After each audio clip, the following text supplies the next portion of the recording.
जय हिंद दोस्तों, the exam portal के यूट्यूब चैनल पर आपका स्वागत है।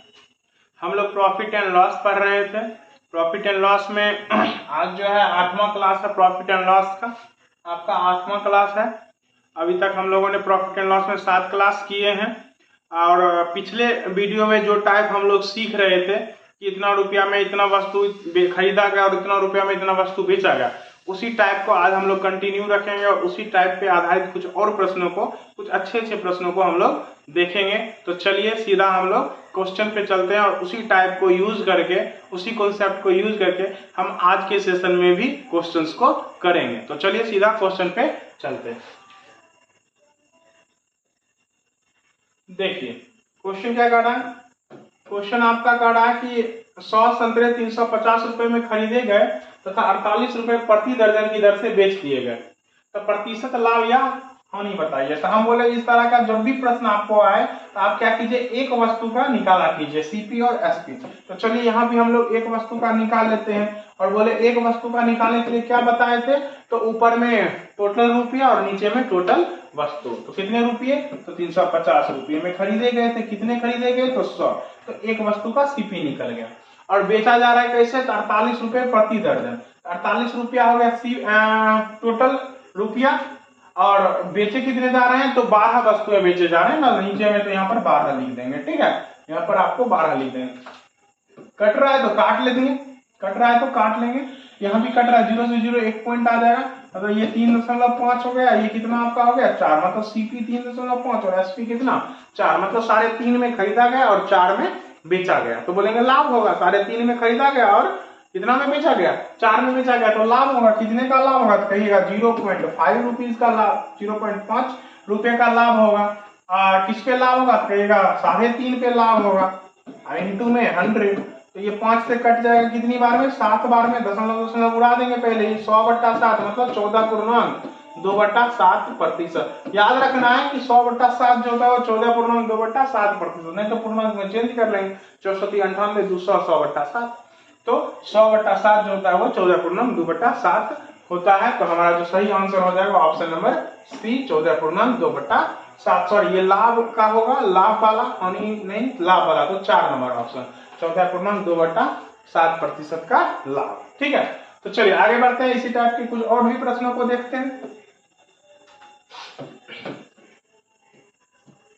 देखिए कड़ा सेम ने 480 रुपए प्रति दर्जन की दर से 20 दर्जन खिलौने खरीदे। उसने उनमें से प्रत्येक को 42 रुपए की दर से बेचा। ठीक है ना, 42 रुपए की दर से बेचा। अच्छा, रुपए की दर से बेचा, तो उसका लाभ प्रतिशत कितना था ये बताना है आपको। तो चलिए देखते हैं कितने का लाभ प्रतिशत था। तो हम तो 1 का निकाल लेंगे, तो 48 रुपए प्रति दर्जन, 480 रुपए प्रति दर्जन, तो 480/12। ये सीपी आपका दे रखा है, इतना में खरीदा था और 20 दर्जन खिलौने खरीदे। हाँ ठीक है, तो 20 दर्जन खरीदे, उससे हमको कोई मतलब नहीं है। वो 480 रुपया में मात्र उसको 12 ही मिल रहा है और 20 दर्जन खरीदा, तो हमको पूरे का कैलकुलेशन करने का कोई जरूरी नहीं, हमको 1 का करना है। तो बोले 480 में 12 खरीद रहा था, तो 12 से भाग कर दिया, 1 का निकल गया। उसी तरह से उसने प्रत्येक को 42 रुपए में बेचे, तो एसपी दे रखा है, एक वस्तु का एसपी कितना 42, तो 42/1 बोल सकते हैं। ये भी कट जाएगा आपका 12 चौक 48, 40, मतलब 40 में खरीद रहा है, 42 में बेच रहा है, बोल सकते हैं ना। 40 में खरीद रहा है और 42 में बेच रहा है, बोलेंगे लाभ होगा। लाभ कितने का होगा, 2 का। किस पे हो रहा है, तो 40 पे हो रहा है, गुना में 100, बस लाभ प्रतिशत यही होगा। 20 2500, 20 दूनी 40, 2 से 2 कट जाएगा, आपका आंसर 5%, जो कि हमारा ऑप्शन नंबर 3 में दे रखा है 5%। तो हमारा सही आंसर हो जाएगा 5% का लाभ। ठीक है, तो इस क्वेश्चन का आंसर हो जाएगा 5% का लाभ। आगे बढ़ते हैं, इसी तरह का और भी प्रश्न है, देखते हैं। चलिए ये सब रिनाउंड टाइप है, इसी पे अभी कंटिन्यू क्वेश्चन एग्जाम में पूछा जा रहा है, तो आप इस सब टाइप को अच्छे से कंट्रोल कीजिए। और एग्जाम में अब चूंकि हमको एग्जाम में मैथ में टाइम इंपॉर्टेंट होता है, और टाइम आपका कैसे मैनेज कर पाएगा, तो जब एक ही टाइप के आप 5-6 क्वेश्चन 10 क्वेश्चन एक ही टाइप के कीजिएगा ना, तो पहला क्वेश्चन में आपको टाइम लगेगा, दूसरा क्वेश्चन में थोड़ा और टाइम कम लगेगा, तीसरा क्वेश्चन में और कम। जब 5-6 क्वेश्चन कर लीजिएगा तो वो क्वेश्चन आपको 10 से 15 सेकंड में बनने लगेगा। ठीक है ना, तो आप लोग ज्यादा से ज्यादा टाइप बेस्ड क्वेश्चन करने का प्रयास कीजिए। प्रैक्टिस के लिए सबसे अच्छा बुक अभी मार्केट में अवेलेबल है किरण का, किरण पब्लिकेशन का बुक आप लीजिए, उससे प्रैक्टिस कीजिए। और हम बार बार बोल रहे हैं कि जहां कहीं भी आपको प्रॉब्लम में मतलब प्रैक्टिस में प्रॉब्लम आ रहा है, क्वेश्चन में प्रॉब्लम आ रहा है, तो आप उसको कमेंट कीजिए टेलीग्राम पे, उसका सॉल्यूशन आप लोगों को दे दिया जाएगा। ठीक है, तो चलिए आगे बढ़ते हैं, देखते हैं। कह रहा है दिनेश 180 रुपए प्रति दर्जन की दर से 10 दर्जन सेब खरीदता है, वह उनमें से प्रत्येक को 19.5 रुपए दर से बेच देता है। अब यहाँ पर कंफ्यूज करने के लिए हमको दे रखा है कि 10 दर्जन खरीदा। हमको 10 दर्जन से कोई मतलब नहीं, हमको बस एक वस्तु का चाहिए, एक सेब का सीपी चाहिए। तो चलिए एक का निकाल लेते हैं, सीपी और एक का एसपी। तो एक का सीपी 180 रुपया में 12 खरीद रहा है, प्रति दर्जन मतलब 12, तो 12 से भाग कर देंगे, एक का पता चल जाएगा। उसी तरह से 19.5 में वो बेच रहा है एक, तो एक का हमको पता, एसपी तो एक का पहले से पता है कि 19.5 रुपए में बेच रहा है। तो चलिए अब इसको क्या करना है, भाग कर देना। आपको पता है 15 बार में कट रहा है, तो 15 में खरीद रहा है, 19.5 में बेच रहा है, तो बोलेंगे लाभ हो जाएगा कितने का, तो 4.5 का। 4.5 का लाभ किस पर, तो कहिएगा 15 पर, इंटू में 100, इसका दशमलव उड़ाइए, बट्टा में 10 आएगा, 1 0 से 1 0 कैंसिल कीजिए, 15 तिया 45 काटिए, 10 तिया 30% आपका सही आंसर हो जाएगा लाभ। 30% का क्या हो रहा है, लाभ, जो कि ऑप्शन नंबर 1 में ही दे रखा है। तो हमारा सही आंसर हो जाएगा 30%। ठीक है, तो चलिए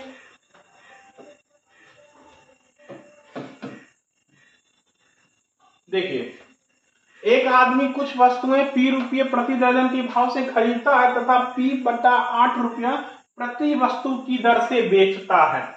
ठीक है, तो उसका लाभ प्रतिशत बताइए, उसका लाभ प्रतिशत बताइए। देखिए हम बोले हमको एक वस्तु का एसपी और एक वस्तु का सीपी चाहिए, तो चलिए सीपी का बात करते हैं। तो सीपी कितना कर रहा है कि P रुपया प्रति दर्जन, मतलब P रुपया में वो 12 वस्तु खरीद रहा है, तो 12 से भाग कर देंगे, एक वस्तु का निकल गया ना। चलिए अच्छी बात है, एसपी, एसपी निकालेंगे, तो एसपी भी हमको चाहिए, तो कह रहा है P/8 रुपया, P/8 रुपया में एक ही वस्तु का तो चाहिए, ये एक ही वस्तु का दिया भी है, तो हमको कुछ करने का जरूरी नहीं है। लेकिन हम क्या बोले कि हमेशा वस्तु बराबर होना चाहिए, हमेशा वस्तु क्या होना चाहिए, बराबर। लेकिन यहाँ पर वस्तु क्या होना है, बराबर तो नहीं है, तो आपको क्या करना पड़ेगा, वस्तु को बराबर करना पड़ेगा, वस्तु को क्या करना पड़ेगा, बराबर करना पड़ेगा। तो चलिए 12 और 8 को आप बराबर कर लीजिए, तो 12 8 का एलसीएम कितना हो जाएगा, 24। तो इसको 24 बनाने के लिए 2 से, इसको 24 बनाने के लिए 3 से, बस हो गया।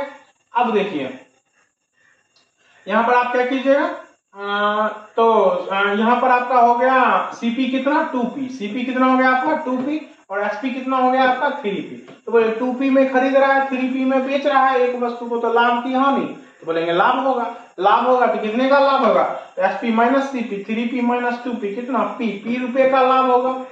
किस पे लाभ होगा, तो सीपी पे लाभ होगा, सीपी कितना, तो 2p इंटू 100, यही होता है ना। तो p से p गया, 2 से 100 गया, कितने बार में, 50 बार में, मतलब हमारा सही आंसर हो जाएगा 50%, मतलब उसको 50% का लाभ होगा। कितने का लाभ होगा, 50% का। ऑप्शन नंबर क्या हो जाएगा आपका सही, 3 ऑप्शन 3 नंबर का जो है वो आपका सही आंसर हो जाएगा 50% का लाभ। ठीक है, आगे बढ़ते हैं नेक्स्ट क्वेश्चन पे।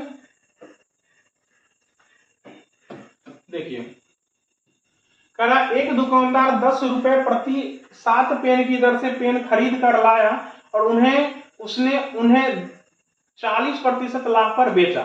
कह रहा है तदनुसार किसी खरीदार को 10 रुपए में कितने पेन मिले, 10 रुपए में कितने पेन मिले इसकी बात कर रहा है। देखिए इसमें क्या करना है, पहले आप लोग जैसे बनाते थे वैसे ही कीजिए। सीपी का बात करें तो पहले सीपी लिख लेंगे, 10 रुपए में 7 पेन, 10 रुपए में 7 पेन ये खरीद के लाया, तो एक पेन का निकाल लिए हम लोग, पहले एक पेन का निकाल लेंगे, फिर 10 से गुना कर देंगे, 10 पेन का पता चल जाएगा। ठीक है, चलिए अब आगे देखिए क्या कह रहा है कि लाया और उसने उन्हें 40% लाभ पर बेचा।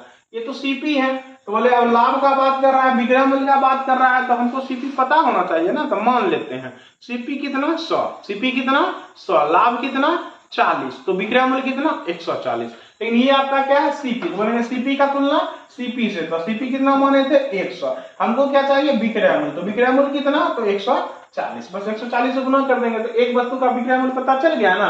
अब आपसे क्या पूछा जाता है, तदनुसार किसी खरीदार को 10 रुपए में कितने पेन मिले। अब आपसे ये पूछ रहा है कि 10 पेन का कीमत पूछ रहा है, सॉरी 10 रुपए में कितने पेन, पेन की संख्या मतलब वस्तु की संख्या। हम बोले इस तरह का जब भी प्रश्न पूछा जाए तो रुपया पूछ सकता है आपसे कि इतना रुपया में कितने वस्तु मिलेंगे, या ये भी पूछ सकता है कि इतने वस्तु कितने रुपये में मिलेंगे।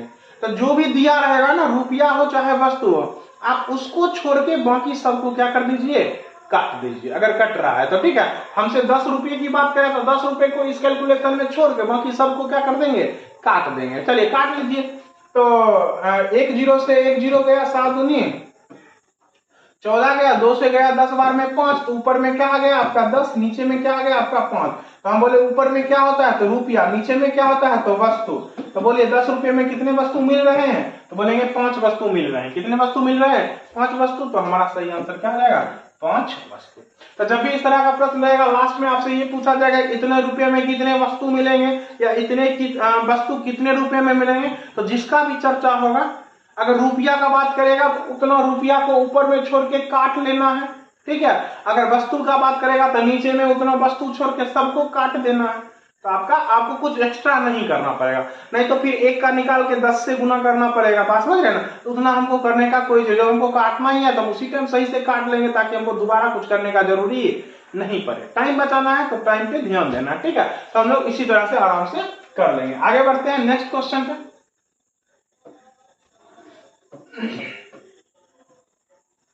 चलिए देखिए, कह रहा है कुछ टॉफियां 10 रुपए में 11 की भाव से तथा उतनी ही टॉफियां 10 रुपए में 9 की भाव से खरीदी गई। यदि कुल भंडार को 1 रुपया प्रति टॉफी की भाव से बेचा गया तो पूरे सौदे में लाभ अथवा हानि बताइए। चलिए देखिए इसको अच्छे से, ये अच्छा क्वेश्चन है। हम लोग सीपी का बात करेंगे। तो सीपी यहाँ पर क्या है, 2 बार वस्तुएं खरीदी जा रही हैं, 2 बार, बोले 2 बार ही निकाल लेते हैं सीपी। तो पहला बार में 10 रुपए में 11, ऊपर में रुपया, नीचे में वस्तु, तो 10/11। कुछ टॉफियां खरीदी गई, पता नहीं कितनी खरीदी गई। फिर उतनी ही टॉफियां 10 रुपए में 9 की भाव से, 10 रुपए में 9 की भाव से, ठीक है ना। 2 बार वस्तुएं खरीदी गई। हम बोले क्वेश्चन कर रहा है कि उतनी ही वस्तु है, लेकिन यहाँ पर वस्तु कहाँ सेम है, वस्तु सेम है नहीं ना। हमको कह रहा है उतनी ही वस्तु है, तो बोले वस्तु को सेम करना पड़ेगा। वस्तु को क्या करना पड़ेगा, सेम। तो चलिए कर लेते हैं वस्तु को सेम। यहाँ 9 से गुना तो यहाँ भी 9 से गुना, यहाँ पर कितना से गुना, 11 से गुना, तो यहाँ भी 11 से गुना। अब आपको देखिए यहाँ भी 99 वस्तु, यहाँ भी 99 वस्तु, तो दोनों जगह वस्तु बराबर हो गई। अब क्वेश्चन संतुष्ट हो गया। चलिए आगे बढ़िए।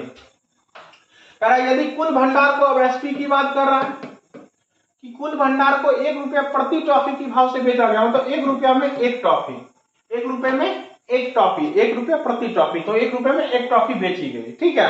लेकिन हम बोले बिजनेस का नियम है कि जितना हम खरीदेंगे उतना बेचेंगे, ठीक है ना, जब तक कि प्रश्न में कुछ एक्स्ट्रा नहीं बोला गया हो। तो हमको खुद से नहीं मान लेना है कि इतना हम अपने लिए रख लिए या इतना हम किसी को दे दिए, ऐसा कुछ मानना नहीं है। आपको जो कहा जाएगा आपको वही देखना है, नहीं तो आपको ये समझना है कि जितना खरीदा गया उतना ही वस्तु बेचा जाएगा, ठीक है। तो हम बोले यहाँ पर टोटल कितनी वस्तुएं खरीदी जा रही है, 99 और 99, 198, कितना 198। बोले 198 वस्तु अगर खरीदे हैं तो 198 वस्तु ही बेचेंगे। तो यहाँ पर कितनी वस्तुएं बेची जा रही है, 1 वस्तु, तो इसको क्या होना चाहिए था, 198 होना चाहिए था। चलिए इसको 198 बना देते हैं। तो 198 से गुना, तो ऊपर नीचे दोनों जगह गुना करना पड़ेगा। बस अब सब कुछ संतुष्ट हो गया। अब हम लोग देख लेंगे टोटल सीपी कितना हो रहा है, जरा बता दीजिए। 10 9 90, 11 10 110, 200 रुपया, मतलब 200 हो गया टोटल सीपी। बेचा कितने में गया, टोटल वस्तु कितनी में बेचेगा, तो टोटल एसपी हो गया आपका 198। अब आप बताइए 200 में खरीदा, 198 में बेचा, लाभ की हानि, तो कहेंगे हानि। लाभ की हानि तो कहेंगे हानि। कितने का हानि, तो बोलेंगे 2 का हानि। कितने का हानि, 2 का हानि। किस पे हो रहा है, तो सीपी पे होता है। सीपी कितना, तो 200। बस हमको हानि प्रतिशत चाहिए, तो 100 से गुना, 2 0 से 2 0 खत्म, 2 से 2 खत्म, मतलब 1% का क्या हो जाएगा, हानि हो जाएगा, जो कि ऑप्शन नंबर 1 में आपको दे रखा है, 1% का हानि। आगे बढ़ते हैं। अच्छे से समझ में आया ये क्वेश्चन आप लोगों को। चलिए आगे बढ़ते हैं नेक्स्ट क्वेश्चन पे। देखिए, एक फल विक्रेता 10 रुपए में 4 की दर से कुछ संतरे खरीदता है और 10 रुपए में 5 की दर पर उतने ही संतरे और खरीदता है। 2 बार खरीद रहा है वस्तुएं। वह 20 रुपए में 9 की दर पर सारे संतरे बेचता है, तो उसे कितने प्रतिशत का लाभ या हानि हुआ। चलिए कैलकुलेट करते हैं इसको भी। पहले सीपी लिखेंगे, पहले क्या लिखेंगे सीपी, पहले क्या लिखेंगे सीपी। तो 10 रुपए में 4, तो 10 रुपए में 4 सही है, लिख लिया। फिर कह रहे खरीदता है 10 रुपए में 5 की दर से, उतने ही संतरे 10 रुपए में 5 की दर से।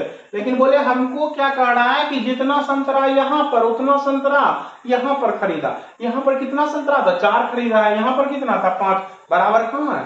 क्वेश्चन तो कह रहा है कि उतने ही खरीदे, ये बराबर नहीं है था। बोले वस्तु हमेशा क्या होना चाहिए बराबर। तो चलिए बराबर कर लेते हैं। 4 5 का एलसीएम 20, 20 बनाने के लिए इसको 5 से तो इसमें भी 5 से, इसको 4 से तो इसमें भी 4 से। ठीक है, अब टोटल सीपी हो गया।